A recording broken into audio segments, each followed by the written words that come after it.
આટલા જતો રોડ છે કોલંબિયાની બાજુમાંથી. હવે એ રોડની અંદર તકલાદી કામકાજ એવું છે કે તમને દેખાઈ જ આવશે. તમે જશો ને એટલે તમારી ગાડી જશે તો તમારી ગાડી 40ની સ્પીડ પર જતી તો 20ની સ્પીડ પર થઈ જશે. એવો ડામર ઉકળી રહ્યો છે. હજુ ઉનાળાની શરૂઆત છે. 40 ડિગ્રીની ઉપર આજે કંઈ પારો ગયો છે, એમાં ડામરે ઉકાળવા લાગ્યો. એટલે રોડનું કામકાજ કેવું તકલાદી કામકાજ. અધિકારીઓ કેવું ધ્યાન રાખ્યું હશે. આ કોન્ટ્રાક્ટરને પાસે કોઈ ધ્યાન રાખવાનું નહીં.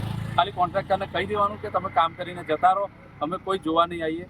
એટલે એકદમ લોલમ પોલવાળું કામ છે. ગઈકાલે બધું વોર્ડની બધા કોર્પોરેટ ટર્મ પૂરી થઈ, ખાલી ફોટો સેશન માટે અમુક તો મને દેખાયા હતા એવું લાગ્યું, પણ વિસ્તારની અંદર મારા વોર્ડમાં તો કોઈ દેખાયા જ નહીં. એ રોડ પર બી કોઈ ધ્યાન નહીં આપ્યું.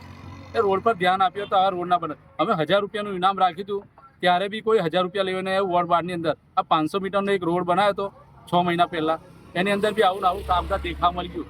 તમે જોઈ લો કે તમે આમ તમારા પગ મૂકશો ને તો પગ ચોટી જશે એવી હાલત છે. કોઈ તંત્ર કોઈ ધ્યાન આપવામાં આવ્યું નથી વોર્ડ બાર અંદર. આ વખતે પરિવર્તનનો પવન ફૂંકાવાનો છે નક્કી છે વોર્ડ બારમાં.